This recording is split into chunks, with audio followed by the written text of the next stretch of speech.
तो नमस्कार दोस्तों, आपका हैप्पी न्यू 24 में स्वागत है। हम देव कुमार साहब।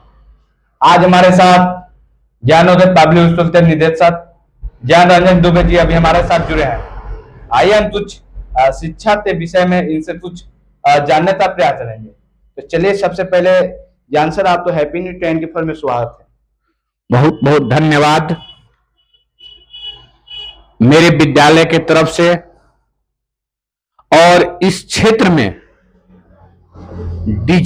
डिजिटल रूप से सारे लोगों को एक अच्छे अच्छे संदेश को दिखाना और अच्छे अच्छे चीजों को दिखाना हमको बहुत ही अच्छा लगता है। जो आपने इसके लिए हमारे क्षेत्र में आप कार्य कर रहे हैं, यह बहुत ही सराहनीय है। मैं इसके लिए आपको कोटि कोटि नमन और बहुत अपने विद्यालय की तरफ से बधाई देना चाहता हूं। सर, आपके स्कूल का स्थापना कब हुई, किस उद्देश्य से आप स्थापना किए थे? मेरे विद्यालय की स्थापना 8 अक्टूबर 2022 में हुआ जी। और मेरे विद्यालय के स्थापना करने के पीछे सबसे बड़ा उद्देश्य था, वर्तमान समय में और पहले के समय में जी, हमने शिक्षा में बहुत सारा बदलाव देखा। जी। पहले जो शिक्षा थी उसमें शिक्षा को पैसा से नहीं तोड़ा जाता था, लेकिन वर्तमान समय में जब हम विद्यालय का स्थापना करने के लगभग 1 मंथ पहले हमारे पास बहुत सारा ऐसा संदेश आया। बहुत सारे लोगों ने बोला कि आप एक विद्यालय का स्थापना कीजिए। जैसे उससे विद्यालय से पहले हम कोचिंग पढ़ाते थे, तो कोचिंग में मेरा नॉर्मल फीस रहता था 150, 200, इससे अधिक नहीं रहता था। तो लोगों ने कहा कि सर, इससे अच्छा पढ़ाई नहीं होता है, फिर भी हम लोग को फीस ज्यादा देना पड़ता है। तो आप ऐसा न करें कि एक विद्यालय का भी स्थापना करें जिससे कम फी में हमारे बच्चे पढ़ सके। तो हमने जब विद्यालय स्थापना की थी उस समय मेरा विद्यालय का फी मात्र 200 रुपया है और प्राइमरी क्लास 200, मिडिल क्लास 250 और हायर क्लास के लिए हमने 300 फी रखा था। तो मेरा विद्यालय स्थापना करने के पीछे सबसे बड़ा उद्देश्य था, शिक्षा को पैसा से नहीं तजुर्बा से तौले। जी सर, देखा है कि आपके स्कूल से सबसे बड़ी खासियत क्या है? हमारे विद्यालय में सबसे बड़ी खासियत यही है कि छोटे से संसाधन में अगर सबसे ज्यादा मैट्रिक यानी बोर्ड परीक्षा में परसेंटेज लाने का अगर किसी के पास रिकॉर्ड है तो मेरे विद्यालय में ही रिकॉर्ड है। और दूसरी बात है कि मेरे विद्यालय में अभी तक तो हम नहीं देख रहे हैं कि इतना छोटी संसाधन में इतना बेहतर पढ़ाई कोई विद्यालय में हो रहा होगा। और इसकी जानकारी के लिए आप हमारे जो बच्चे बच्चियां विद्यालय में पढ़ रहे हैं उनके अभिभावक से भी मिल करके पूछ सकते हैं कि मेरे विद्यालय में क्या अनुशासन है, कैसे बच्चे पढ़ाई करते हैं, कैसे कैसे टीचर वहां उपलब्ध हैं। ये सारा चीजों को आपको जानकारी मिल जाएगी। सर, देखा है कि आपके स्कूल में पढ़ाई के साथ साथ और कौन सी गतिविधियां का ध्यान दिया जाता है? देखो, मेरे विद्यालय में पढ़ाई के साथ साथ सबसे बड़ी गतिविधियां हैं कि हम लोग खेल पर ध्यान देते हैं। और खेल में जैसे हम लोग, हमारे पास तो उतना साधन नहीं है, फिर भी हम लोग कैरम, बैडमिंटन, चेस और छोटे मोटे चीज जैसे वॉलीबॉल भी, ये चीज बच्चों को कम से कम 45 मिनट हम लोग देते हैं खेलने के लिए। और आधुनिक शिक्षा के लिए हमने कंप्यूटर लैब भी रखा है जिसमें बच्चों को कंप्यूटर की पूर्ण जानकारी दी जाती है। और इसके लिए एक अलग पीरियड है हमारे पास। जाकर के भी तुम देखा होगा कि मेरे पास 5 सिस्टम है जो अवेलेबल है, जिससे हमारे बच्चे आधुनिक शिक्षा भी लेते हैं। और आज के जनरेशन में, आज के युग में आधुनिक शिक्षा यानी कंप्यूटर की शिक्षा बहुत ही महत्वपूर्ण है। सर, आप समय शिक्षा के देखा है कि प्राणियों में क्या बदलाव देना चाहते हैं? देखिए, आज के समय में हम शिक्षा में बदलाव यही करना चाहते हैं कि हमारे बच्चे जो हैं वो बहुत ही कम संसाधन में बहुत ही ज्यादा सीखे, और इसके लिए शिक्षक को बहुत ही ज्यादा विद्यार्थी पर मेहनत करना चाहिए। जैसे हम लोग ने सबसे पहले, जैसे हम सारे विद्यालय को देखे हैं कि मिडिल क्लास के लिए अलग टीचर, प्राइमरी क्लास के लिए अलग टीचर और हायर क्लास के लिए अलग टीचर।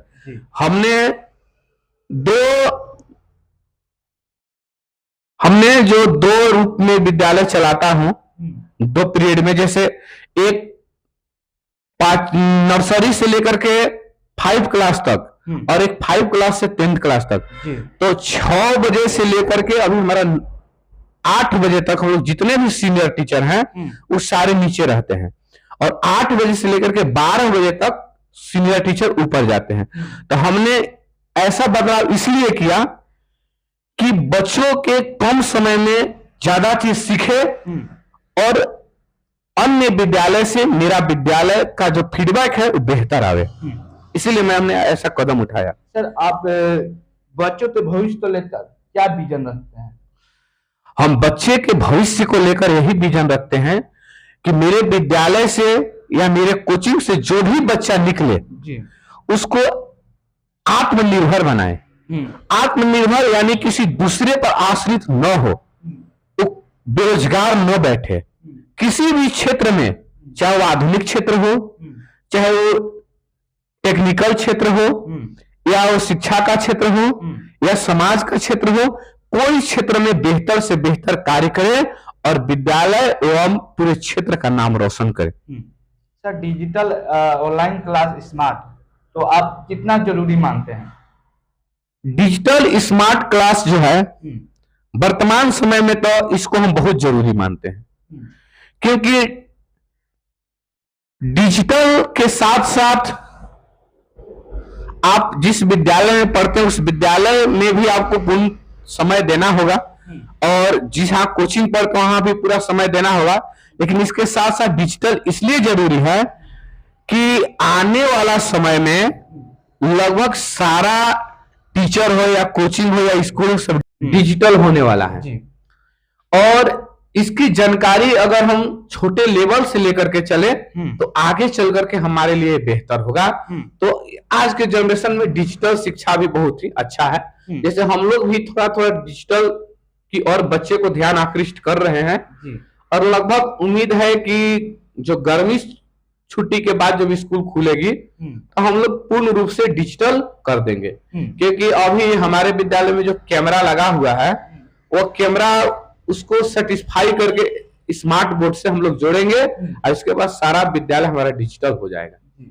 सर, ग्रामीण क्षेत्र में शिक्षा तो बेहतर बनाने के लिए क्या आप कदम उठाएंगे? देखिए, ग्रामीण क्षेत्र में शिक्षा को बेहतर बनाने के लिए पहले ग्रामीण क्षेत्र के अभिभावक को जागरूक होना पड़ेगा, क्योंकि पहले उनको पहचानना पड़ेगा कि कहां या किस विद्यालय में, किस कोचिंग में अच्छे शिक्षक हैं और अच्छे परसेंटेज वहां बोर्ड परीक्षा में जा रहे हैं। अपने बच्चों को वहीं पे पढ़ने के लिए भेजे या शिक्षा ग्रहण करने के लिए भेजे, क्योंकि बिना परखे हुए आप अपने बच्चे या बच्चियां को भेज देते हैं, जिससे शिक्षा के स्तर में तो गिरावट है ही, पर आपके बच्चे का भविष्य भी खराब हो जाएगा। और जो शिक्षा गलत दे रहा है उनसे भी मेरा निवेदन है कि अगर आपको शिक्षा के क्षेत्र में पता नहीं चल रहा है तो आप दूसरा भी जरिया चुन सकते हैं। जैसे हम कुछ ऐसे चुनिंदे लोग भी हैं जो आज तक एक क्लास भी बच्चे के बीच में नहीं जाते हैं, लेकिन अपने आप को उनको लगता है कि हम डायरेक्टर हूं। तो ऐसे लोगों से हम तो कह रहे हैं कि बचे। अगर जो डायरेक्टर विद्यालय चला रहा है और वह बच्चे का क्लास नहीं ले रहा है तो उससे बड़ा अपराध इस दुनिया में कोई नहीं कर रहा है, क्योंकि आप अपने सशक्त रहिएगा तब तो अपने टीचर को भी सशक्त कीजिएगा। आप अपने मेहनत कीजिए, आपको देखा देखिए आपके सारे शिक्षक मेहनत करेंगे। तो मैं ग्रामीण क्षेत्र के अभिभावक से यही कहना चाह रहा हूं कि पहले अपने बच्चे के उज्जवल भविष्य के लिए अच्छे शिक्षक और अच्छे स्कूल का चयन करें। और इसके लिए आप खुद जागरूक होके, और ये नहीं कि आपके गांव के 10 लोग वहां जा रहे हैं तो हमारा ही बच्चा वहां जाएगा, वो तो 10 लोग बिगड़ेंगे, आपका बच्चा भी तो बिगड़ जाएगा। इसलिए क्योंकि अभी का जो समय है वो आपके लिए अनमोल है, और इस समय को बर्बाद न करें और अपने बच्चे को भी समय के बर्बाद करने से बचाएं, क्योंकि अभी शिक्षा के क्षेत्र में सबसे ज्यादा फ्रॉड चल रहा है। किसी को कुछ पता नहीं चल रहा है, फिर भी वो स्कूल खोल दे रहा है, कोचिंग खोल दे रहा है, और उसके बाद 10-20 को बच्चे चले जा रहे हैं। बाकी ऐसा चल नहीं रहा है, महीना 2 महीना 4 महीना 4 साल 5 साल जा जाकर स्कूल बंद हो जा रहे हैं। लेकिन पर ऐसे चीजों से बचे, हम अभिभावक से यही कहेंगे। सर, छात्रों तो सफलता पाने के लिए क्या आप सलाह देंगे? छात्रों को सफलता पाने के लिए वह मेहनत करें, और ये नहीं कि एक विषय पर नहीं, जितने विषय उनके सिलेबस में अंकित हैं सारे सिलेबस में पर वह लगभग 1 से 2 घंटा का समय दें, और सारे सब्जेक्ट को मिलाकर वह 6 घंटा भी अगर रेगुलरिटी अगर पढ़ाई करते हैं तो ऑलरेडी है कि वो बेहतर से बेहतर नंबर ला करके सफल हो पाएंगे। जैसे मान लीजिए कि हर विषय में एक विद्यार्थी एक क्वेश्चन अगर याद करता है तो 365 दिनों का साल होता है, तो वह 365 क्वेश्चन याद करेगा एक सब्जेक्ट में, और कभी कभी 2 भी क्वेश्चन याद कर सकता है, कभी 3 भी कर सकता है, लेकिन रेगुलरिटी एक क्वेश्चन भी याद करेगा, 365 क्वेश्चन हो गया एक विषय में। जबकि उसको एग्जाम में खूब से खूब 30 35 40 45 50 तक क्वेश्चन पूछा जाता है। तो अधिकांश तो सफल होने का यही तरीका है कि वह जरूर एक न एक क्वेश्चन याद करे, जिससे वह अपने भविष्य को बेहतर बना सकता है, और भविष्य को बेहतर बना करके वो अच्छे नंबर ला सकता है। सर, स्कूल चलाने में सबसे बड़ी चुनौतियां क्या झेलने को आपको मिलता है? स्कूल चलाने में हमको सबसे बड़ी चुनौती यही झेलना पड़ा कि हमको बच्चों से ज्यादा अभिभावक को समझाना पड़ा, क्योंकि हमारे बच्चे कितना है कि अपने क्षेत्र में हमेशा प्रचार प्रसार करते हैं कि हमारे नंबर इतना है, अपने बच्चों को यहां नाम लिखा है, लेकिन हमारे क्षेत्र के जो अभिभावक हैं ये देखते हैं कि जहां सबसे अधिक बच्चे जा रहे हैं वहीं पे अपने बच्चे को भेज दे रहे हैं। ऐसा करने से आपका बच्चा का भविष्य जो है वो खतरा में हो जाएगा, क्योंकि आप अपने बच्चे के भविष्य को देख करके ही विद्यालय अथवा शिक्षक का चयन करके ही अपने बच्चे को विद्या अध्ययन करने के लिए भेजे। सर, सरकार और समाज से आपका क्या सहयोग चाहिए शिक्षा के क्षेत्र में? शिक्षा के क्षेत्र में सरकार और समाज से हमें वैसे कोई आवश्यक सहयोग नहीं चाहिए, बस सिर्फ यही जितने भी सामाजिक स्तर पर लोग हैं उनसे यही चाहिए कि अगर आपके क्षेत्र में जो भी बच्चा है उनको बेहतर शिक्षा के लिए बेहतर स्कूल का चयन करके आप बताइए, क्योंकि अगर आप समाज को इस चीज के लिए जागरूक करेंगे तो आपका समाज जागरूक होगा और आने वाला समय में समाज विकसित भी होगा। इसलिए समाज से हमारा यही सहयोग है कि आप बच्चे को चयन करके और बच्चे के लिए अलग शिक्षा प्रणाली के लिए और अलग शिक्षा पाने के लिए एक अच्छे विद्यालय का चयन कर अपने क्षेत्र के बच्चों को वहां भेजे ताकि वो उच्चतम शिक्षा प्राप्त कर सके। इससे आपका भी समाज का विकास होगा और अपना विकास होगा। और सरकार से मेरा सहयोग यही है कि थोड़ा सा जो सरकारी जो विद्यालय है उस विद्यालय में शिक्षक की जो कमी है वह पूरा करे, क्योंकि अगर शिक्षित बच्चे ज्यादा अगर सरकारी स्कूल से निकलेंगे तो हम लोग मेहनत कम करना पड़ेगा जी। इसलिए सरकारी स्कूल से बच्चे शिक्षित नहीं हो पाते हैं, इसलिए ऐसा हम लोग के ज्यादा मेहनत करना पड़ता है और ज्यादा कर शिक्षक पर निगरानी रखें, क्योंकि सरकारी स्कूल का मैनिफेस्टो रहता है वो शिक्षक बच्चे पर मेहनत नहीं कर पाते हैं, जबकि उनको मेहनत करना चाहिए, क्योंकि इसी के लिए उनको सरकार ने वेतन भी दे रहा है, पगार भी दे रहा है, तो इस काम को करें। सर, आने वाला समय में आपका स्कूल की क्या योजना है? आने वाले समय में हमारा स्कूल का सबसे बेहतर योजना यही है कि हम पूरे विद्यालय को ऑनलाइन जितने भी क्लास होंगे उसको स्मार्ट क्लास और ऑनलाइन क्लास के तहत जोड़ देंगे। और जोड़ने के बाद अपने विद्यालय में मैं कुछ ऐसे भी बदलाव कर रहा हूं जो अन्य विद्यालय से अलग है। जैसे हमने 2 शिफ्ट में विद्यालय चला रहा हूं, एक जूनियर एक सीनियर, और सीनियर टीचर भी जूनियर में आ रहे हैं, जूनियर टीचर भी कुछ ट्रेनिंग के तौर पर सीनियर में जा रहे हैं, जो कि उनको पढ़ाने का अवसर नहीं है, वो सीनियर टीचर से उनको सीखने के लिए अवसर दिया जाएगा।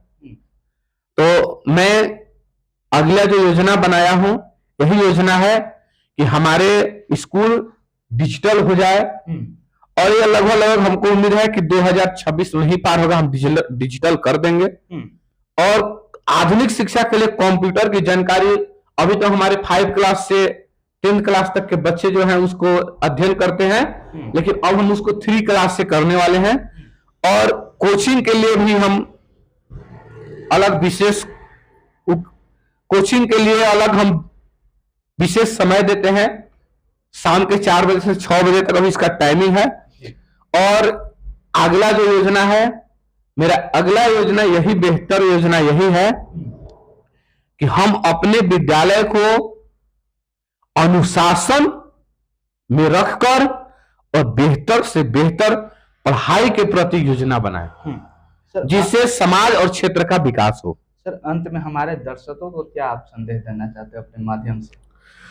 हम ज्ञानोदय पब्लिक स्कूल के डायरेक्टर ज्ञान रंजन दुबे उर्फ ज्ञान सर, मैं आपको अंत में यही संदेश देना चाहते हैं कि आप अपने बच्चे के उज्जवल भविष्य के लिए अच्छे से अच्छे विद्यालय का चयन करें और अच्छे से अच्छे शिक्षक का चयन करें, और उस विद्यालय का 10th क्लास में क्या रिपोर्टेशन है उसके बारे में जानें, और फिर बच्चे के नामांकन कराएं उसी विद्यालय में। तो चलिए, अभी हमारे साथ ज्ञान रंजन सर उर्फ ज्ञान सर अभी हमारे साथ जुड़े थे। शिक्षा के बारे में इनसे काफी बातचीत हुई, इनका क्या योजना है आपने सुना। तो चलिए, मिलते हैं अगले वीडियो में। धन्यवाद। धन्यवाद।